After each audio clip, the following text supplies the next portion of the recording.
All right, it is 7 p.m. I would like to welcome everyone to our regular City Council virtual meeting for Monday, June 14th, 2021. If we could all say the Pledge of Allegiance, please. I pledge allegiance to the flag of the United States of America and to the republic for which it stands, one nation, under God, indivisible, with liberty and justice for all. Recording in progress. And Barb, if I could have a roll call, please. Lanyon. Present, City of Williamston and Ingham County, Michigan. Pratt. Present, City of Williamston, Ingham County, Michigan. Bellinger. Present, City of Williamston, Ingham County, Michigan. Weiss. Present in the City of Lanesburg, Shiawassee County. Rhines. Present, City of Williamston, Ingham County, Michigan. Gilroy. Present, City of Williamston, Ingham County, Michigan. Smith. Present, City of Williamston, Ingham County, Michigan. All right, thank you, Barb.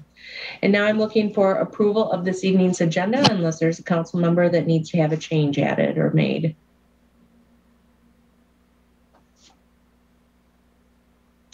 Make a motion to approve the agenda as submitted. Rhines. Thank you. Second, Lanyon. Thank you. Barb, will you call the roll for the approval of the agenda? Pratt. Yes. Bellinger. Yes. Weiss. Weiss. You're still on mute, Jeff. Yes. Rhines. Yes. Gilroy. Yes. Smith. Yes. Lanyon. Yes. All right, thank you. Now we have a time for audience participation. Did we have anybody join us this evening? Holly, you're on mute. Only John Bradley, and I think he's here for an action item. All right, great. Thank you very much. Now I'm looking for approval of the council meeting minutes for May 24th, 2021. If there's no changes that need to be submitted. So move, Smith. Oh, Thank there you you. go. Second. Thank you both. Barb, can I have a roll for the council meeting minutes of May 24th, 2021? Bellinger. Yes. Weiss. Yes. Rhines. Yes. Gilroy. Yes. Smith. Yes. Lanyon. Yes. Pratt. Yes. All right, thank you very much. Noah, it's your opportunity for accounts payable. Yep. I did send an email to Corey and I got some responses. So I'd like to make a motion 74384 dated 5 through check 7 dated 6/4 of 2021. Each items 107 through 110 and a total of $76,885.40 on the floor for questions for Corey or Rachel or whoever else. All right, thanks, Noah. You were a little bit broken up on that. I'll just repeat what Noah stated was check 74384 through 74432 and ACH 107 through 110. I just took my headgear off, so hopefully that'll be better. Yep, can hear you perfectly. Thank you. Cool. Okay. Any questions for accounts payable? All right. I'm looking for support to move that forward then. Second, Rhines. Thank you very much. Barb, will you call the roll for accounts payable, please?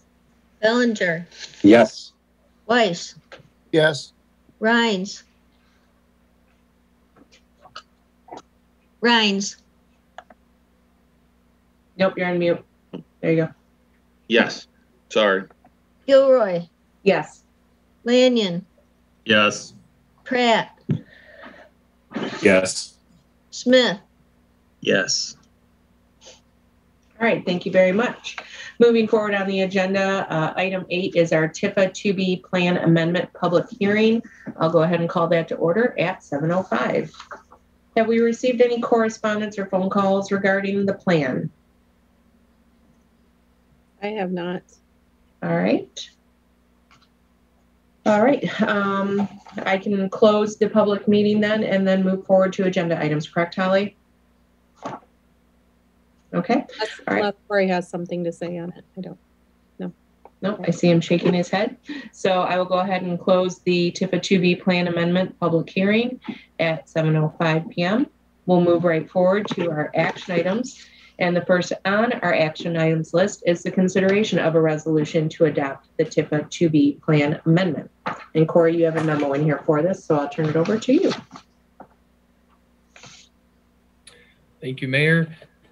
This has been something that's been coming along now for about the last year, as the TIFA has been working on a project to revitalize the Elevator Street corridor. There's a benefit to the city with the water system improvements, the sewer system improvements, highlighted by the replacement of 2 approximately 100-year-old water mains that currently run north and south under the railroad tracks in that corridor. With a new 12-inch water main that will run from Elevator Street over to Railroad Street.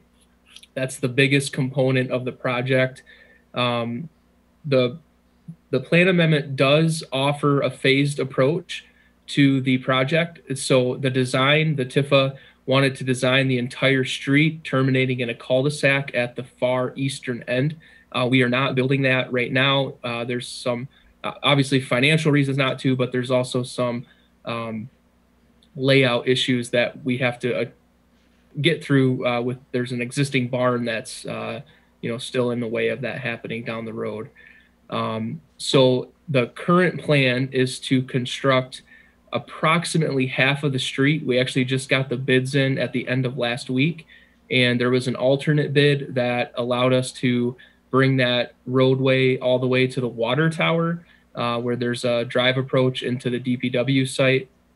And so that is what we are prepared to fund and recommend through TIFA at their next meeting, assuming the plan amendment passes.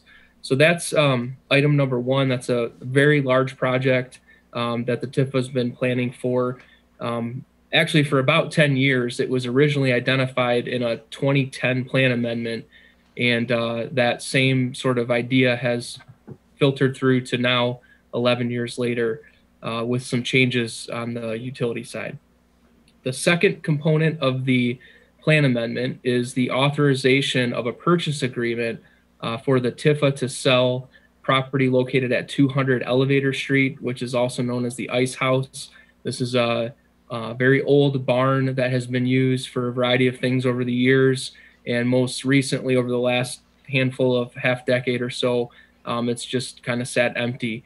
And we had some interest in this about 1.5 years ago, and ultimately there was a group that came forward wanting to purchase it. The TIFA had the property appraised, and we have an agreement to sell that for appraised value. The concept for that site is to tear down the old lean-to that's on the eastern side of the historic barn structure and replace that with a new structure, like a lean-to style structure. And the group that intends to purchase that would like to put a distillery in there with a tasting room. And then they'd use the barn for storage, and down the road, if the concept is successful, they could use that for event space as well. So that is the current plan as it is known to us. They still have to go through a couple of different things before that sale would be final, one of which is the zoning approval, because that will require a special land use permit. So the plan amendment authorizes those 2 actions. Happy to answer any questions from council. All right. Any questions? Raise your hand, please.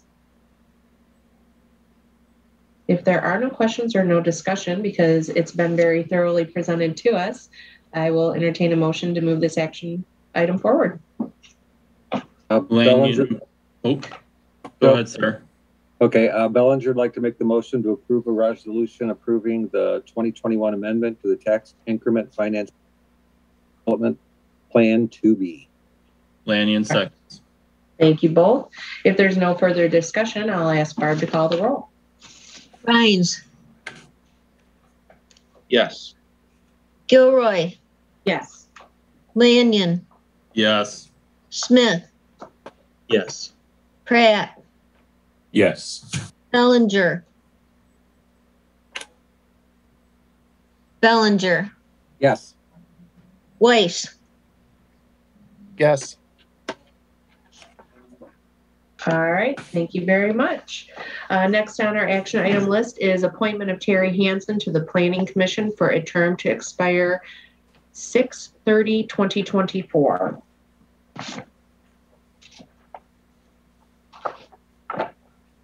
I'll make a motion to appoint Terry Hansen to the Planning Commission for a term to expire 6/30/2024. Smith. Thank you very much. Do I have support for that motion? Second, Rhines. Thank you very much. Barb, will you call the roll, please? Gilroy, Yes. Lanyon, Yes. Smith, Yes. Pratt, Yes. Bellinger. I didn't hear you. Can you hear me? Now I can. Can you say Okay. it one more time? Yes. Okay. Weiss, Yes. Rhines, Yes. All right. Next, we have action item 9C, appointment of Denise White to the Economic Development Corporation, TIPA 2A, TIPA 2B, for a term to expire 6/30/2027.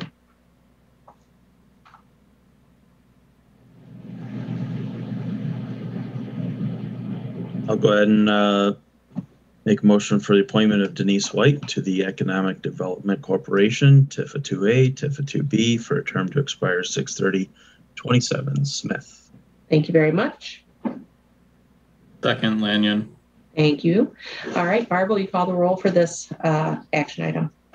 Lanyon, Yes. Smith, Yes. Pratt, Yes. Bellinger, Yes. Weiss.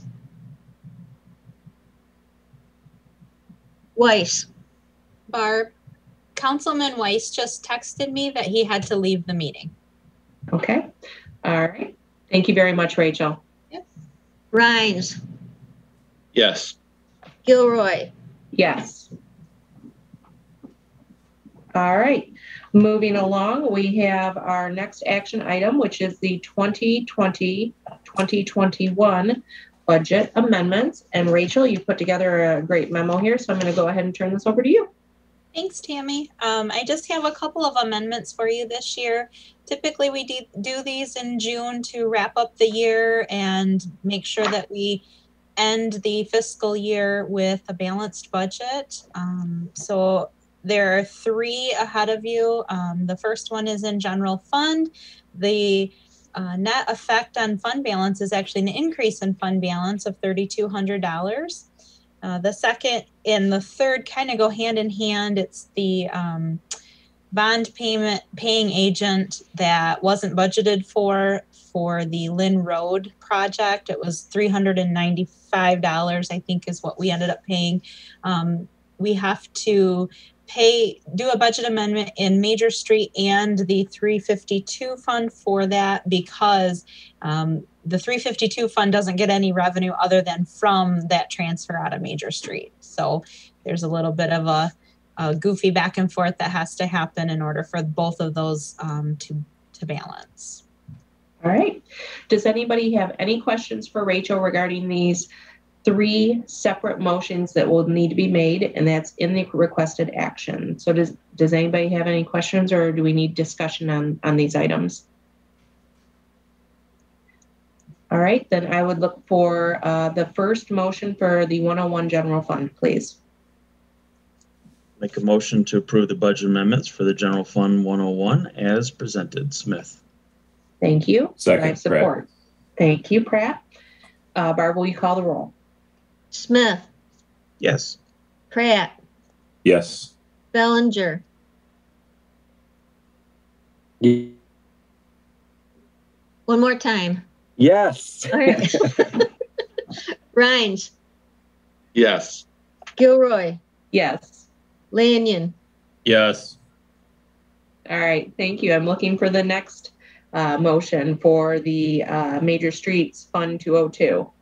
I'll make a motion to approve the budget amendments for the Major Street Fund 202 as presented. Smith. Thank you. Second, Lanyon. Thank you. Barb, will you call the roll? Pratt, Yes. Bellinger, Yes. Rhines, Yes. Gilroy, Yes. Lanyon, Yes. Smith, Yes. All right. And lastly, I'm looking for the motion to move forward the Act 342 Bond Fund 352. Motion to approve the budget amendments for Act 342, Bond Fund 352 as presented. Smith. Thank you. Second, Lanyon. Thank you. Barb, will you call the roll, please? Bellinger, Yes. Rhines, Yes. Gilroy, Yes. Lanyon, Yes. Smith, Yes. Pratt, Yes. All right, thank you very much. Next action item 9E is DPW pickup truck equipment purchases, and we have Scott here this evening, so I'm going to turn this over to Scott. Well, this is these are planned purchases in the next fiscal year here.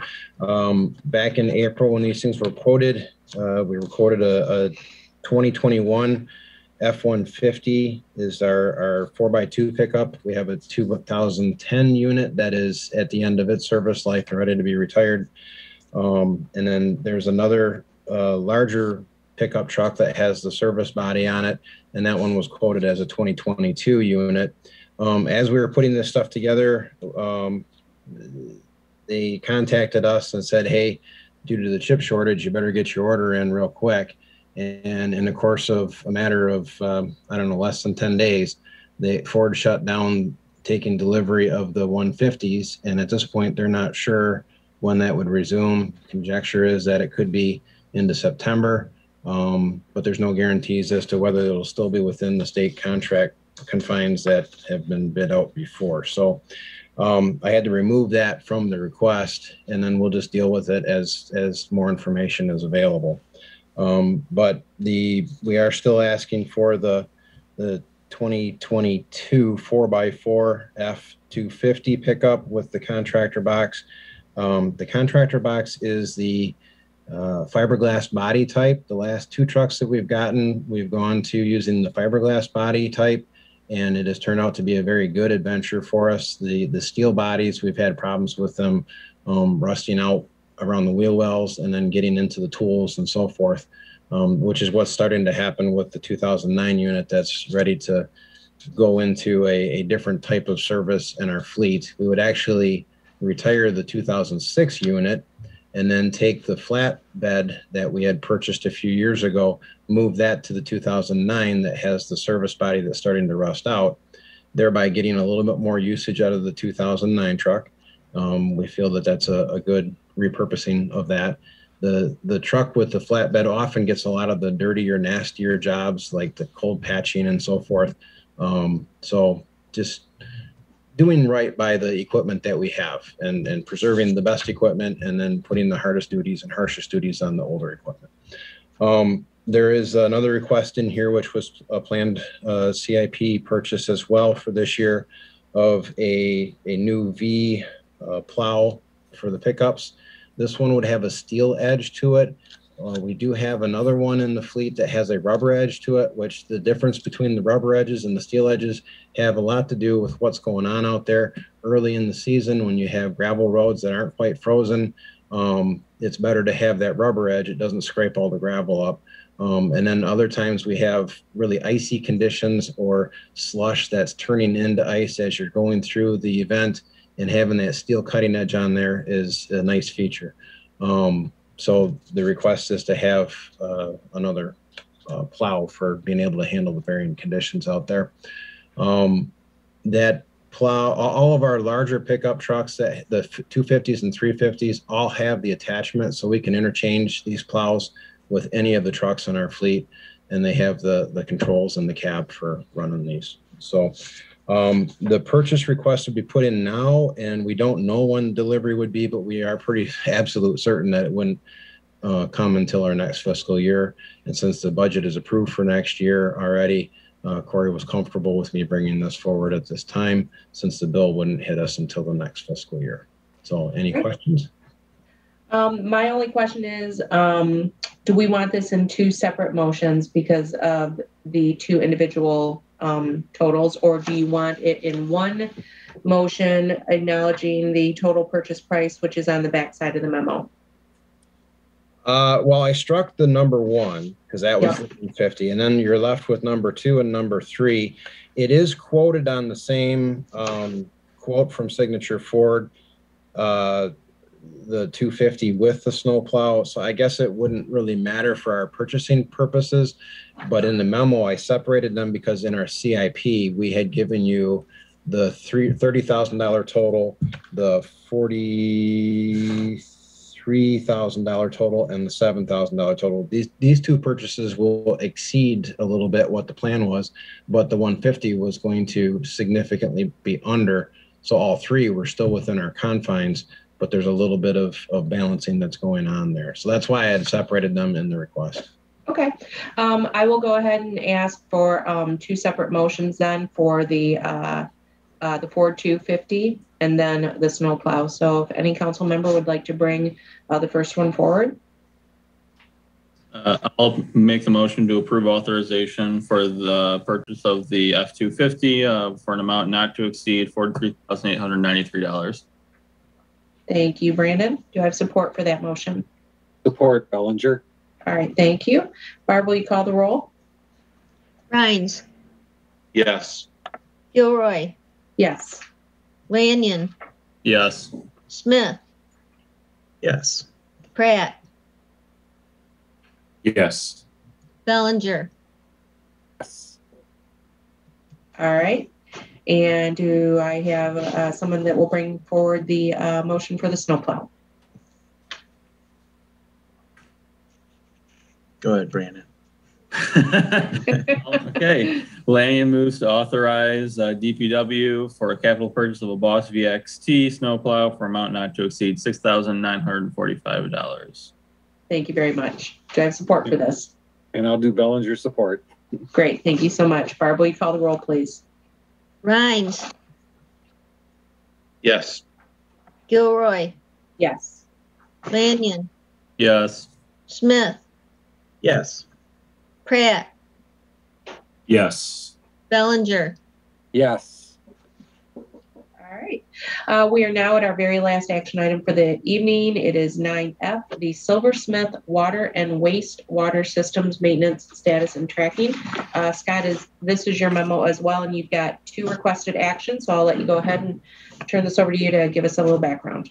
Yeah, thank you. This is one I'm super excited about. We've been working at studying this solution for, more than a couple years, actually. This is a package, a software package, and some equipment of tablets and so forth that is newer into the marketplace the last few years. There's been very large software packages worth tens of thousands of dollars that a lot of communities, larger communities, use for asset management and tracking and so forth.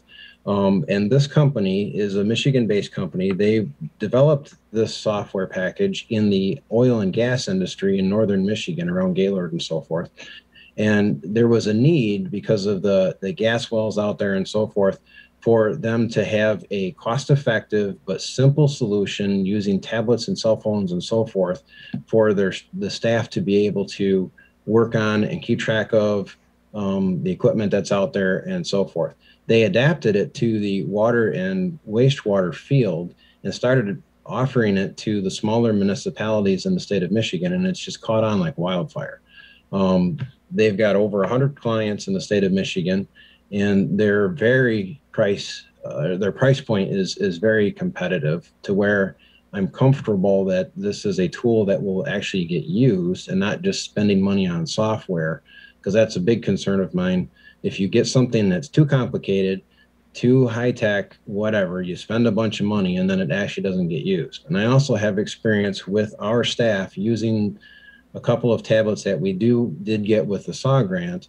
They're using it out there on it's for sure a weekly basis, almost daily basis, working with missed dig tickets and things like that. So I know that the staff are capable of utilizing this technology, and the conversion of adding this on top of it kind of uses our existing GIS data and then puts a component in there that as the work is going on out in the field, the guys can report back. They can, like during the hydrant flushing that we just did, they're at a hydrant, they can tap on that hydrant and they can say, I'm flushing this right now. And it then records it in the system. And it also tells us back at the office that hydrant's being flushed right now.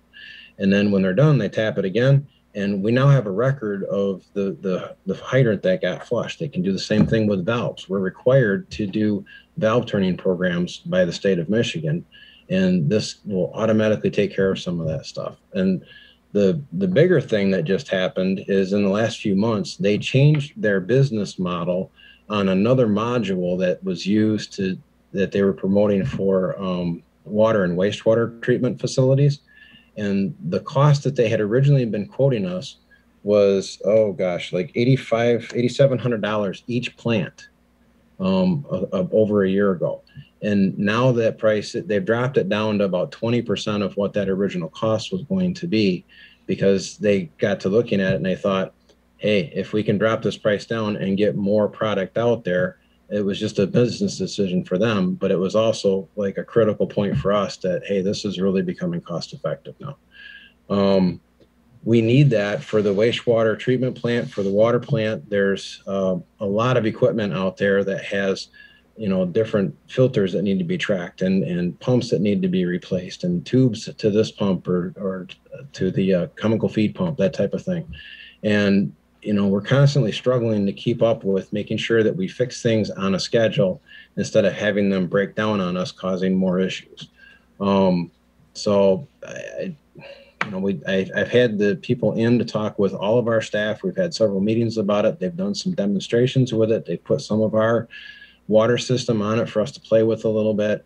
And I'm pretty convinced this is a really solid tool for us. And the annual costs there's some annual costs there, but when you break it down into the individual funds that they go to, it doesn't take a lot of staff time savings to make this cost effective. So I guess I'll kind of quiet down for a minute because I'm a little too excited about it, but if you got any questions, I'd be happy to answer them.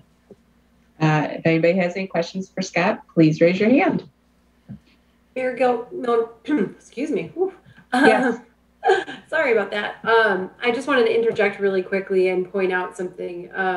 Nothing too critical, but having reviewed the contract earlier that was included in the agenda packet, I believe it's page 80 of the 109-page packet, paragraph 7 in the contract. There's an indemnification clause. Yep. Yeah, so just being mindful of that. Typically, we advise that those are removed from, a contract. That would be ideal in the situation as you're negotiating and wrapping things up. If they're not open to the idea of the removal of the clause, I would highly suggest adding qualifying language to the beginning of the paragraph, something along the lines of, quote, to the extent permitted by law without waiving governmental immunity, end quote, and then going into the paragraph. That way, you're covering your bases and not opening yourself to some kind of, liability down the line in case something happens with the software. Yeah, actually, Courtney, thank you for bringing that up. I forgot to mention that I have talked with the gentleman after the council packet was put together. That's why the suggested action in here has the to the attorney's satisfaction type language in there. He did acknowledge that they would make the changes. I told him that I'm sure that our attorneys were going to have a problem with the with that paragraph 7 and the issues that are in there. And it's also in, I guess it's the state constitution. Is that right, Courtney? Yeah, per the state constitution, a Michigan municipality cannot indemnify any other private entity or anything like that. So, right. So they were aware of that. So my plan was, if you guys approve this, we would take this document, have the attorneys review it, and go back and forth with them until everybody's satisfied before it's signed. Excellent. Thank you, Courtney. Thank you. Any other questions regarding this? The two motions that are required? If not, oh yes, Noah? Just Scott, on the tablets, are you purchasing the tablets to own them, or are you more like leasing them? So if a new update and a tablet comes along or that nature, do they upgrade it? Great question. Yeah, it's a good question. The tablet is, it's kind of like your cell phone where you buy it as part of the package.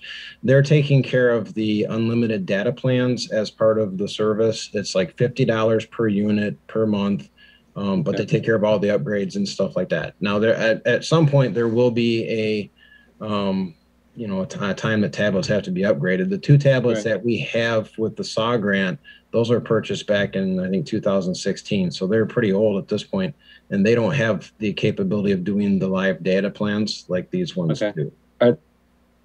Or app or Microsoft tablet type. Do you know what type of tablets they are? Sorry, you broke up a little bit. Just wondering what Apple-based type tablets, or if they're more of a Microsoft product. I believe they were a Microsoft product, and they're being provided with OtterBoxes for the protector cabinet or around it. Okay. Questions? Okay, thank you. Thank you, Noah. Thank you, Scott. If there's no other questions or discussion, I'm looking for somebody to move that first action item forward.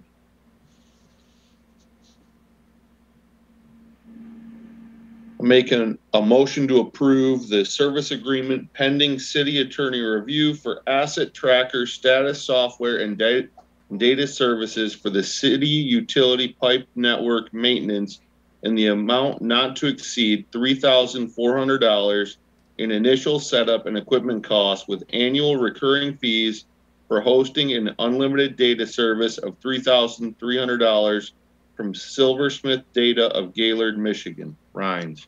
Thank you. Do I have support for that? Second, Smith. Great, thank you. Barb, will you call the roll, please? Lanyon, Yes. Smith, Yes. Pratt, Yes. Bellinger. One more time, Noah. Yes. Rhines, Yes. Gilroy. Yes. All right. I'm looking for somebody to move forward the second requested action item. Make a motion to approve proposal to add customized maintenance modules to the asset status tracker for the city's water and wastewater treatment plants, wells, and lift stations in the amount not to exceed $2,000 in initial setup, with annual recurring fees of $1,500 from Silversmith Data of Gaylord, Michigan. Rhines. Thank you. Do I have support? Second, Smith. Thank you. Barb, will you call the roll, please? Smith, Yes. Pratt, Yes. Bellinger, Yes. Rhines, Yes. Gilroy, Yes. Lanyon. Yes. All right. Thank you. That concludes our action items for this evening. Moving along, we have a discussion item, which is digital community message board sign. And I know that Corey did include that as a part of his city manager report. Corey, would you like to just discuss that when I get down to you next? I can just discuss now. I wanted to get some council feedback. So this Great, thank you. is not really yet a fully formed idea, but from what I have gleaned from Rotary members, this is something moving kind of fast. So the gist of it is, I think since I've been here, the discussion of signs, entrance signs, digital signs for the city or the community has been something that I would say a few of our service organization people have really been pushing over the years, and for a variety of reasons, primarily dealing with location, it's never gone anywhere. So when Rotary, which is one of our service organizations, they did a poll of their members on priorities, and this idea of a community digital sign where you could advertise Jubilee events, high school events, city events, could be posted and kind of centralized. And when I first got here, I know there was a lot of discussion around doing something at the Four Corners on Grand River, and I think for a variety of reasons, that's probably an unsafe space for such a sign. And so their focus has been on other locations, and most recently, they've been focused on the North Putnam Street corridor by the McCormick Park restrooms. I don't have a specific location yet, but that's sort of the general area that they've been looking at. And so Rotary set up a committee, and there's a few familiar names like Earl Wolf and Narda Murphy, Merlin Hopkins is on that, that have been working on this. And just recently, apparently they got a commitment from the Williamston School District to support this sign. I think the model that Earl Wolf has always mentioned is in Perry, where they have a digital sign along M52, and it's a city school sign where both different entities are advertised. And so I'm not sure exactly what that commitment is from the school, but I know that between Rotary and the school, they have $15,000 that they are prepared to put toward this sign. And so they've positioned this as a gift where the city would provide the property and the cost would be paid for by these other entities. That's great. Yep. So at this point, there's a lot left to look at here. I mean, there's questions of zoning, there's questions of administration, there's questions of safety of location. But my understanding is that this has some momentum for real now. And I still have some questions about how do they bridge the gap between the 15,000 that's committed and the approximately 20 to 22,000 total. It would be a double-sided colored digital sign. And so that, that's roughly the cost that they're looking at. I don't know that they're including the cost to bring electric to it if it is needed.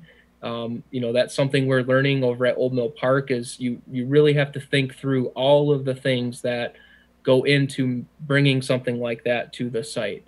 And so with all of that said, what I was looking for this evening is with this idea, what are council's questions? What are your concerns?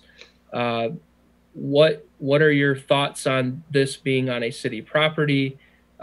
Basically, get as much as we can now so that I have some direction on where to go with this, since we do have some community service organization and school district support for pursuing this. Sure. Thank you, Corey. I know I can speak historically to, and I'm sure there's several, and I see Noah nodding his head. People's State Bank actually used to have a running digital sign below their People's State Bank sign, and it was on the corner of Middle Street and South Putnam. And they would let service organizations and events, and it was a running trailing sign, so it was just a single row, but it was there for years. And it was great because Jubilee was able to use it. They put city events on there, congratulations to people. So I think something like that is great. And I do see them in other communities. We do have the city restrooms there with the utility room on the back side. So Scott would probably be able to answer a little bit better as to if an electrical feed could be run out, trenched in, to be able to operate that sign. But I think it's a fantastic idea that they want to gift something like this, to the community, because it benefits everybody, as far as, providing information. And it takes it away from that downtown area, because I know we've talked about sandwich boards on the Four Corners to be able to share information.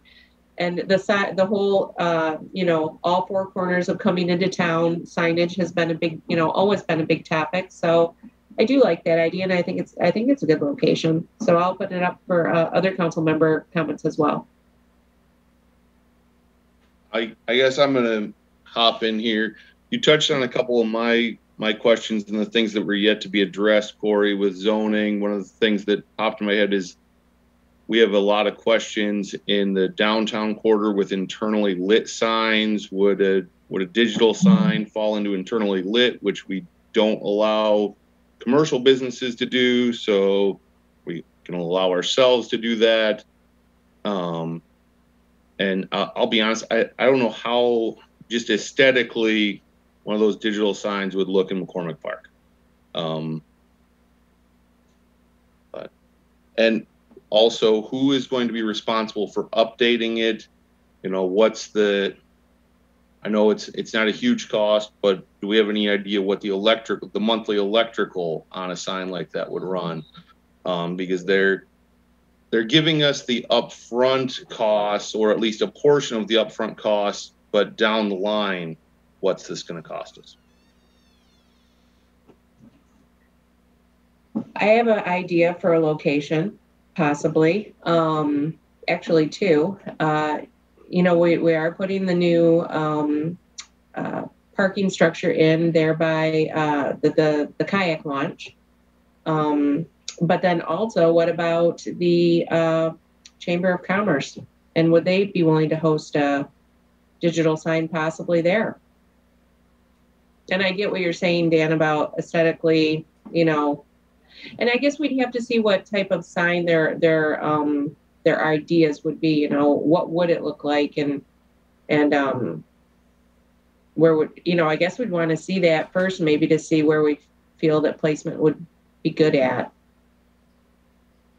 Yes, I mean, I don't disagree with the sign, right? But I kind of agree with Dan. I mean, I just quickly looked up digital community signs, and they're not necessarily aesthetically pleasing, right? And so I agree. I mean, but your comment about like the putting it down farther on Grand Riverside down there might actually work out, right? And it wouldn't necessarily detract from like a park type area. But I think you're right. I think we need to see what they're kind of thinking about before we can like jump to anything. Other council member comments? Raise your hand if you've got some. So I can actually share a picture. Give me a minute. This will give you a sense of sort of scope of this. Okay. Because it is pretty eye-catching. All right. Did that come through? Oh, yeah. Yep. So I think these are two different renderings. Again, not been reviewed from a zoning perspective, and I think Dan brought up some really good points. We do have language about digital message board signs as well that sort of dictate how often the text can change, and that is a real concern. Just off the top of my head, when some of those other sites were mentioned, I was looking at the zoning map, and those would be out of the C1 district, which has the illumination concerns. So that's an interesting idea.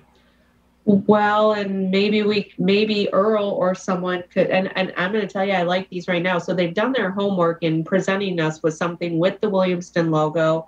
It's got the sponsorships on it. So, I mean, those are both very appealing looking signs, and especially if they landscape around it. I wonder if Chamber of Commerce would want to contribute because, they share a lot of information and events and stuff. So maybe Earl, if that would be a good location, it might serve twofold. But that's really nice looking.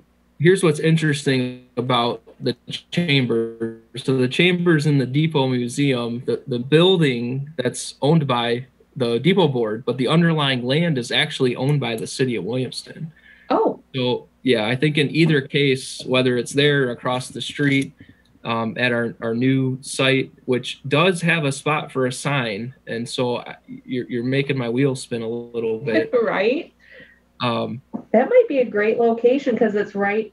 I mean, not that we wouldn't want to have something on Putnam, but M43 is the main corridor going through the city. So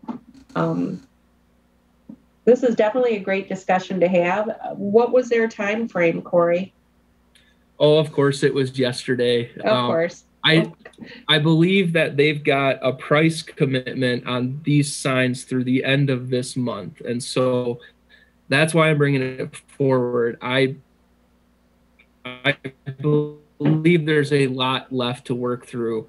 Okay. My biggest concern, and I will address this with the group, is if this gift is accepted and there's some sort of commitment that needs to be made, I'm not comfortable recommending that without knowing 100% that those funds are accounted for and that there's the plan for how to run power and to address some of the different questions that have come up that have, again, this was very, just came up like on Thursday. So we included it in the packet, and many of the notes that Dan had hit, I think are things that that we need to get some feedback on before we know, what the full scope of this work is. But this is just generally to give you a sense of what they're proposing. Great. Thank you very much. Any other council member comments regarding this before we move on with our agenda? So Corey, if you could touch base with Earl and NARDA, that group, let them know that, we've heard their ideas, and if they could give us a little bit more information so that we can have a little bit better picture, that would be great. I will do that. Thank you. All right, thank you.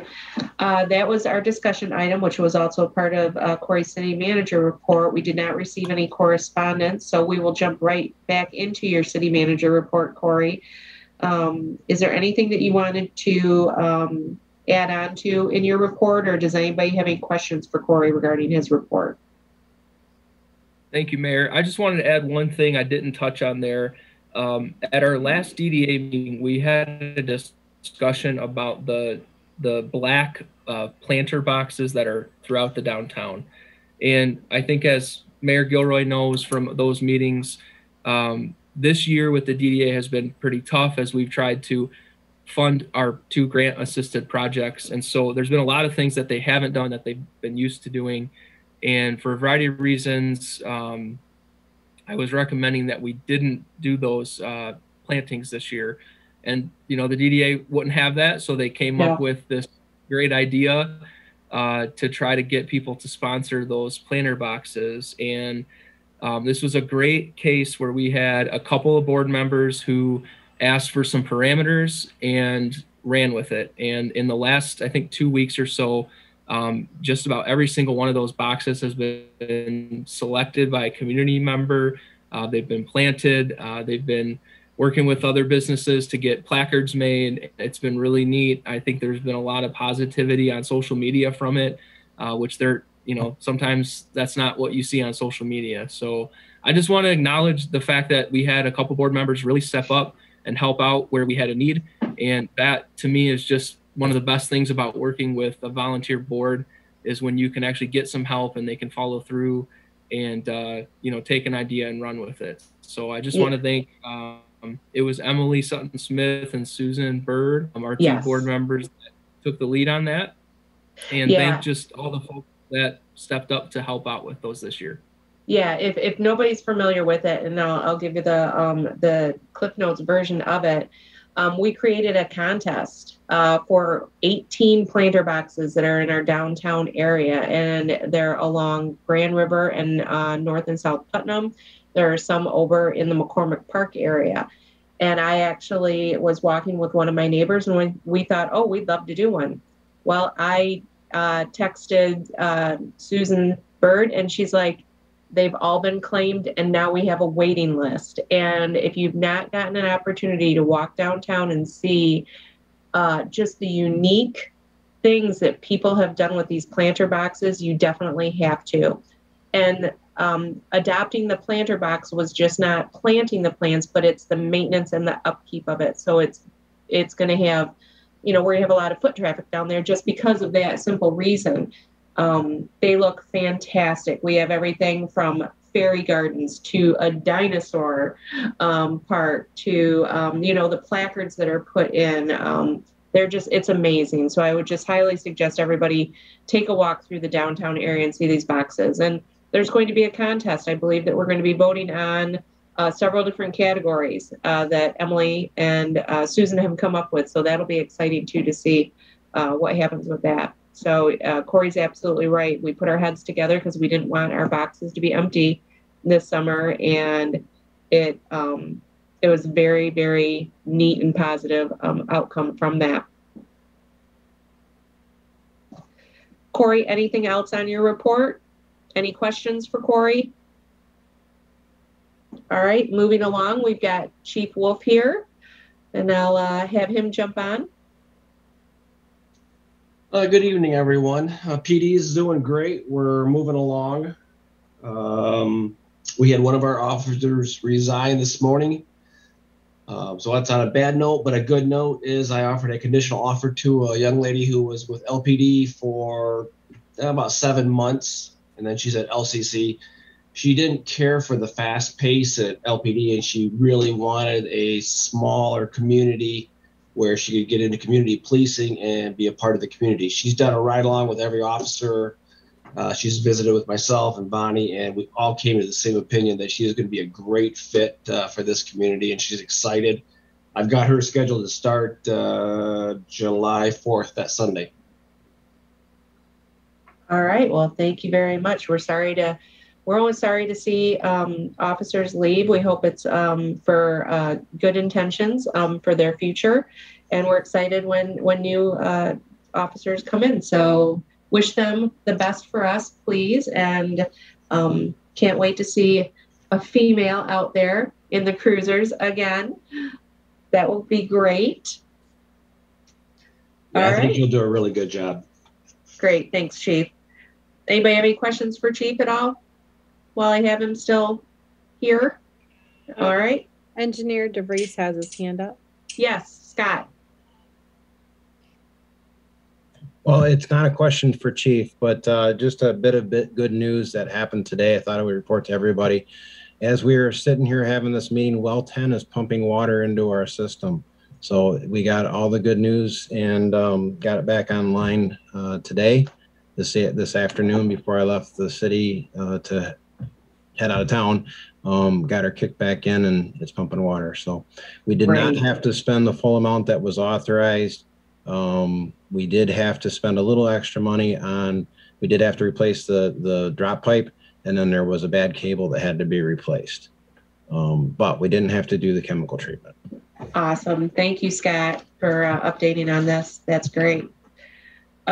We did receive our report from Livingston County with all of the activity that's going on in Williamston, and it looks like there's quite a bit. So read through that. If you have questions, you can certainly reach out to Corey. He can reach out to the Livingston County Building Department and get answers for us. And with that, do I have any board members that would like to share information from the boards that you sit on? Raise your hands if you do. I know we've had some cancellations for non-agenda items, so I'm not seeing any hands raised. I'll move along. Did we have any other audience join us this evening, Holly? No, we did not. All right, thank you. Council member comments. I'll start in the upper corner with Councilman Rines. So just a quick update on Jubilee. We have a couple of really cool things that we're really close to announcing, but something I can't announce tonight. Some of you may have seen it on social media.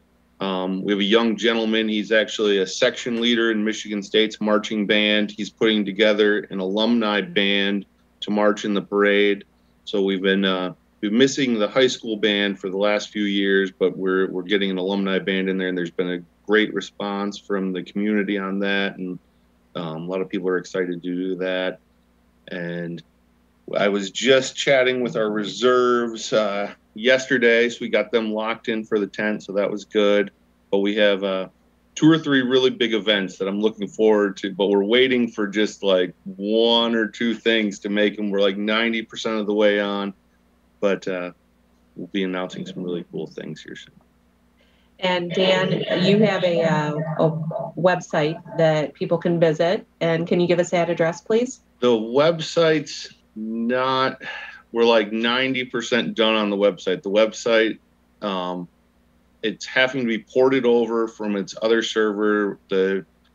Our person who's our webmaster had a virus attack on all of his websites that he owns, and it brought all of his websites down. So they're being ported over to a new web host, and then when they're up, hopefully we can finish off the website. It's about 90% finished, but it will be redcedarjubilee.com. We have the entire event calendar up there. It's actually up there now, and we're adding things as we go, but we have a few more things that we have to get up there before I can announce it on the Facebook page and put it out there. We haven't been able to get all of our sponsors' banners on there yet. so I can't put it out on the Facebook page till we get our sponsors on there. But that's really cool. We're looking really excited. We're really excited about the website. But that's redcedarjubilee.com. Great. Thanks, Dan. Keep us posted. Noah Bellinger? No comments tonight, Mayor. All right. Brandon Lanyon? Nothing from me, Mayor. Thank you. Gene Smith? Well, a little bit of bittersweet. So some of you knew that Sarah and I had put in an offer on a house, and that offer was accepted, and it's walked its way all the way through that mortgage process and appraisal and all that good stuff. And we've kind of come to the end of that, and it is looking like we are going to become Leroy Township residents here shortly. So I've notified Corey and Mayor Gilroy and Holly that the next council meeting on the 28th will possibly be my last among you.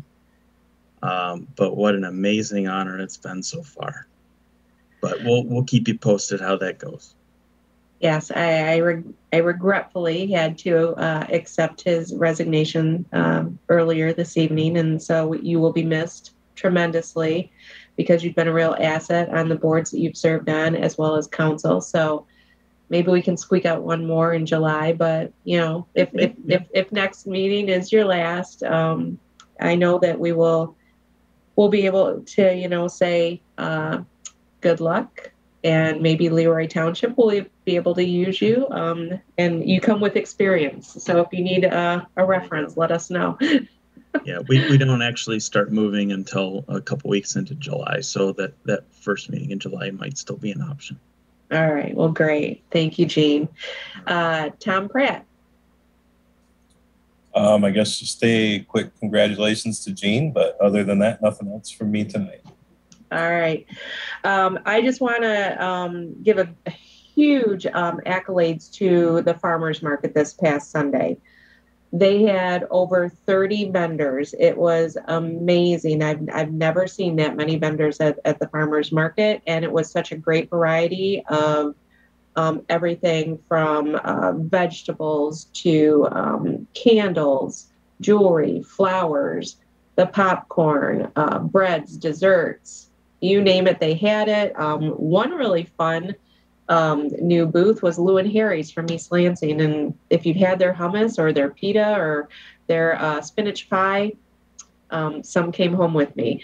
But it was just an amazing Sunday. The weather was perfect, so definitely get out there throughout the summer, get to the farmers market. There's so many good things, and it's such a great opportunity to run into people and just kind of be back together again. Out there.